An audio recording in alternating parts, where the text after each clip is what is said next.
there is something deeply wrong with the milk in your refrigerator. For thousands of years, milk was considered one of nature's most complete foods. It built strong bones, sustained entire communities through harsh winters, and was so valuable that laws were written to protect its purity. But today, that same word, milk, describes a sterile, homogenized liquid that triggers digestive distress, allergic reactions, and chronic inflammation in millions of people who drink it. Your grandfather drank raw milk straight from the cow his entire life and never had a problem.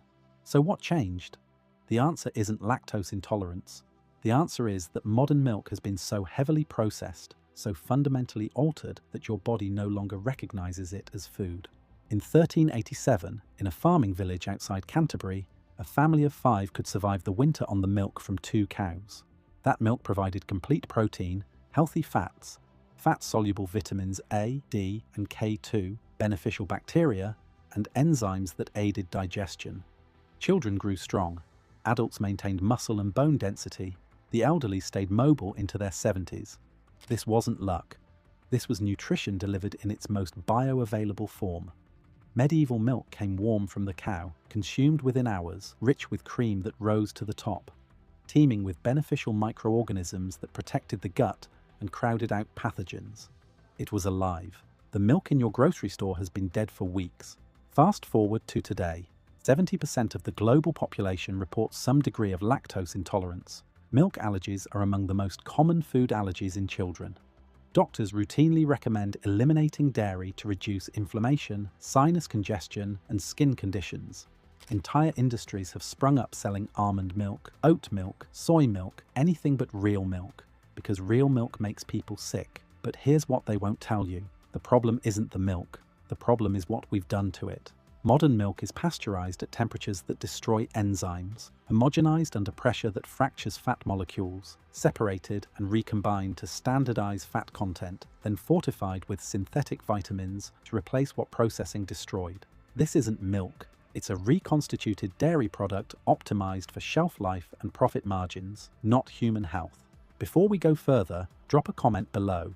Do you drink milk? Have you ever felt bloated, congested, or inflamed after drinking it?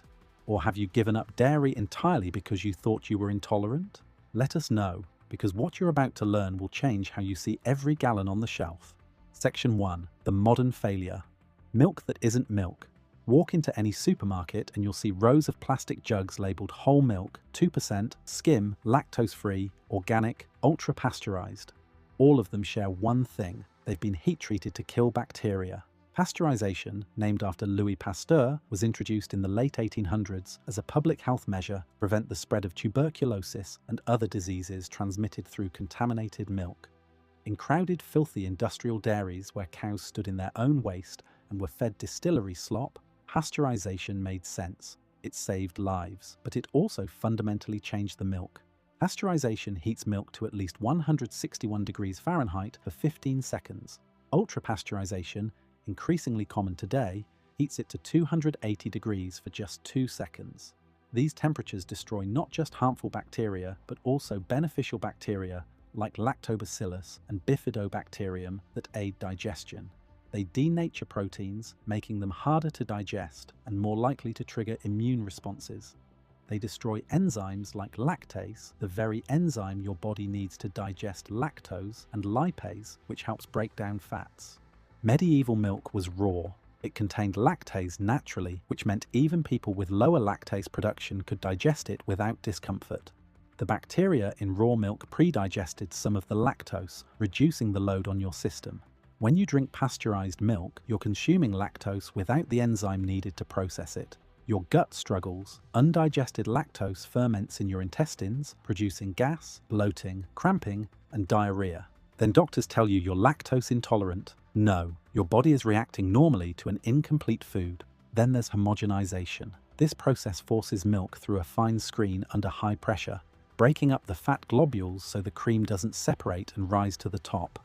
It creates a uniform texture that consumers expect, but it also creates a problem. Natural milk fat globules are large, surrounded by a protective membrane. Your body digests them slowly and efficiently.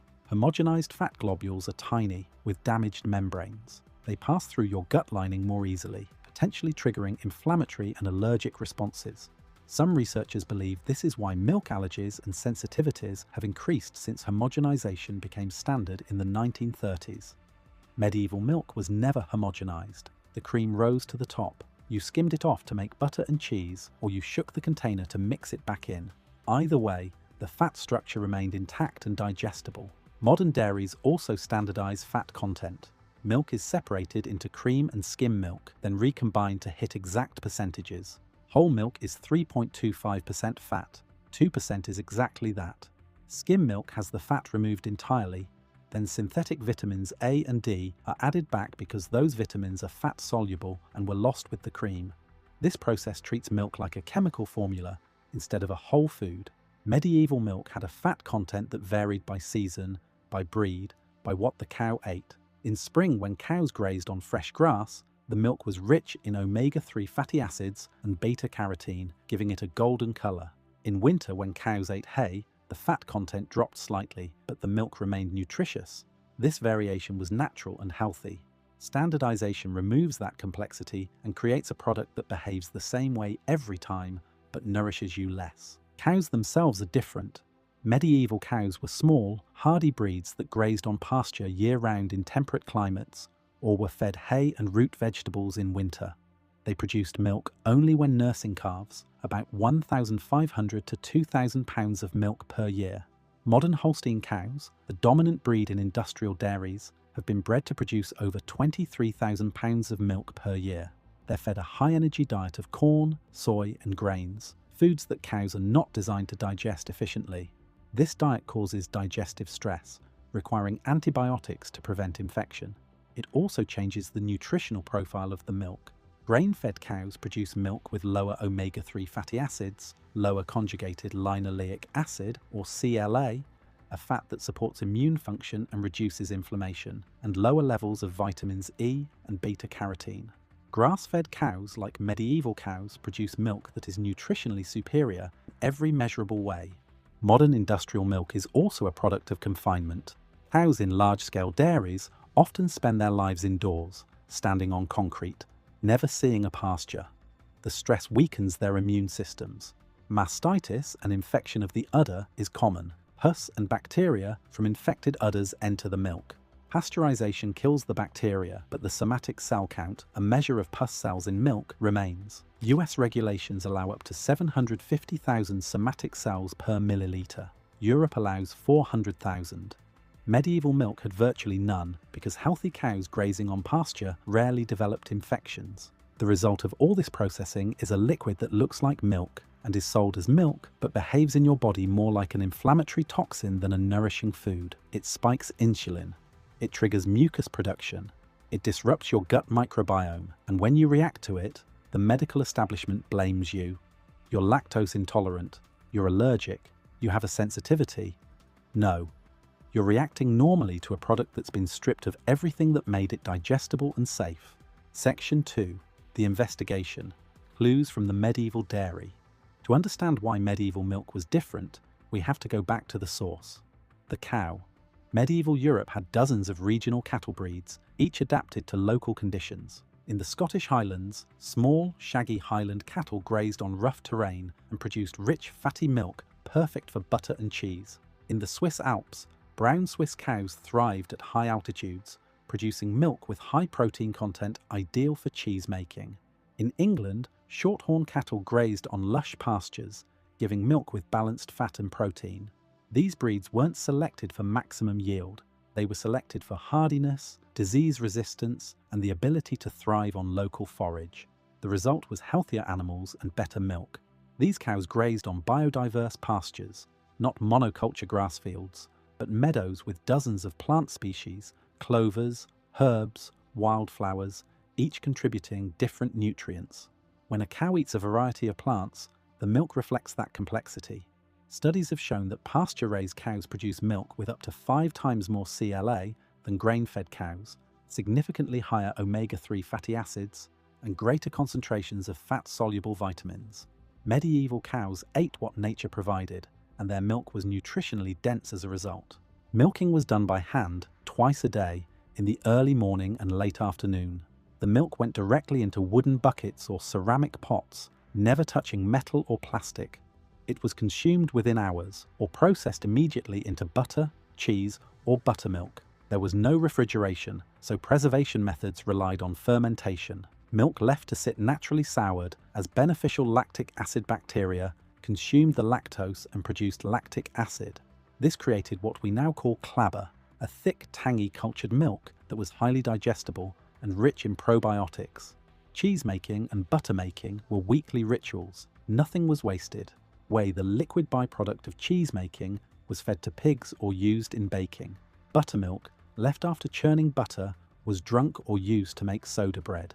Every part of the milk was used, and every form was more digestible than the raw product because fermentation broke down lactose and proteins. Medieval dairying was also small-scale and personal. A family might own 1 or 2 cows. A village might have a dozen. Everyone knew which cow produced which milk. If a cow got sick, you didn't drink her milk. If the milk tasted off, you knew immediately. There was accountability.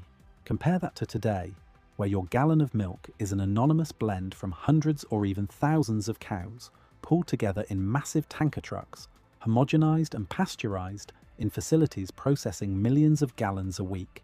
If one cow is sick, her milk is diluted into the mix. You'd never know. Medieval milk was traceable, fresh, and local. Modern milk is industrial, anonymous, and old. Section 3. The chemistry of what changed and why. Let's talk about the enzymes because this is where the real damage is done. Raw milk contains over 60 active enzymes. Lactase breaks down lactose. Lipase breaks down fats. Phosphatase helps absorb calcium and other minerals. These enzymes do the work your digestive system would otherwise have to do alone. When you drink raw milk, you're consuming a food that partially digests itself. Pasteurization destroys these enzymes. Without lactase, people with even mild lactose sensitivity can't process the milk sugar. Without lipase, fats become harder to break down, leading to sluggish digestion. Without phosphatase, calcium absorption drops. The milk industry will tell you that pasteurization is necessary for safety. But countries like France, Switzerland, and the Netherlands allow the sale of raw milk with strict hygiene standards, and they don't see epidemics of milk-borne illness. The issue isn't raw milk. The issue is dirty milk from sick cows in filthy conditions. Clean milk from healthy pasture-raised cows is safe. Humans consumed it for 10,000 years without pasteurization. Then there's the protein structure. Milk contains 2 main types of protein, whey and casein. Casein makes up about 80% of milk protein and comes in different forms. The most common forms are A1 beta-casein and A2 beta-casein. Modern Holstein cows produce mostly A1 beta-casein. When digested, A1 breaks down into a peptide called beta-casomorphin 7 or BCM7. This peptide has been linked to digestive discomfort, inflammation, and even neurological effects in some studies. Medieval cows and many heritage breeds today like Jerseys, Guernseys, and Brown Swiss produce mostly a 2 beta-casein, which does not produce BCM7. People who react badly to conventional milk often have no problem with A2 milk. The difference is the cow, not the person. Pasteurization also alters the casein structure. Heat causes the proteins to clump and denature, making them harder to digest and more likely to provoke an immune response. Raw milk proteins remain in their natural form, which your body recognizes and processes efficiently. Then there's the fat. Raw milk fat is a complex mixture of saturated, monounsaturated, and polyunsaturated fats, along with fat-soluble vitamins and cholesterol. Cholesterol is essential for hormone production, brain function, and cell membrane integrity. Medieval people consumed full-fat dairy without guilt, and they didn't suffer from the heart disease epidemic we see today. In fact, multiple studies have found no association between full-fat dairy consumption and heart disease. Some studies even show a protective effect. The problem isn't the fat. The problem is when fat is removed, processed, and replaced with sugar and additives, as in low-fat and skim milk products. Modern milk is also fortified with synthetic vitamins. Because pasteurization destroys vitamins A and D, and because removing fat removes these vitamins further, dairies add them back synthetically. But synthetic vitamins are not equivalent to natural vitamins. Your body absorbs and uses natural vitamin A from cream far more effectively than synthetic retinol palmitate added to skim milk. The same is true for synthetic vitamin D2 versus natural D3 from sunlight and animal fats. Fortification is a band-aid covering up nutritional destruction. Section 4. The proof, studies and testimonials. In 2011, a study published in the Journal of Allergy and Clinical Immunology followed over 8,000 children in Europe. Researchers found that children who consumed raw, unprocessed milk had significantly lower rates of asthma, allergies, and eczema compared to children who drank pasteurized milk. The protective effect was linked to the beneficial bacteria and enzymes in raw milk, which supported immune development and reduced inflammatory responses. Another study from Stanford University found that adults who switched from pasteurized milk to raw milk reported reduced digestive symptoms, less bloating, and improved overall gut health. These weren't placebo effects. Measurable changes in gut microbiota were documented. In the United States, despite heavy regulation and restrictions on raw milk sales, a growing number of consumers are seeking it out. Farmers who sell raw milk directly to consumers report that their customers include people who had given up dairy entirely, convinced they were lactose intolerant, only to discover they could drink raw milk without any symptoms. The difference is profound. Raw milk is a living food. Pasteurized milk is a dead product. Historically, the evidence is even clearer. Medieval populations consumed dairy as a dietary staple and showed none of the widespread lactose intolerance we see today. Skeletal remains from medieval Europe show strong bone density, low rates of osteoporosis, and robust dental health, all markers of adequate calcium and vitamin D intake from dairy. Contrast that with today, where despite fortified milk and calcium supplements, osteoporosis rates are climbing. The body needs not just calcium, but the full complex of nutrients in whole, unprocessed dairy to build and maintain bone. Medieval milk provided that. Modern milk does not. Section 5. The modern disconnect. Why we abandoned what worked. The shift began in the late 19th century with urbanization. As cities grew, milk had to travel farther from farm to table. Urban dairies sprang up, cramming cows into filthy sheds, feeding them distillery waste, and producing milk that was genuinely dangerous. Outbreaks of tuberculosis, typhoid, and scarlet fever were traced to contaminated milk. Pasteurization was introduced as an emergency measure, and it worked. Deaths dropped, but instead of improving dairy conditions, cleaning up farms, and ensuring cows were healthy, the industry chose to keep the filthy system and simply heat treat the milk. Pasteurization became a shortcut that allowed low-quality milk to be sold safely. Standards for cow health, feed quality, and hygiene were never prioritized because pasteurization masked the problem. By the mid-20th century, dairy had become fully industrialized. The goal was volume and efficiency. Selective breeding created cows that produced massive quantities of milk. Confinement housing reduced labor costs. Grain-based feed increased yields. Pasteurization, homogenization, and refrigeration allowed milk to be transported nationally. The result was cheap, abundant milk, but it was nutritionally inferior and increasingly difficult for people to digest. As health problems mounted, the industry didn't question the product, blamed the consumer. You're lactose intolerant, you're allergic.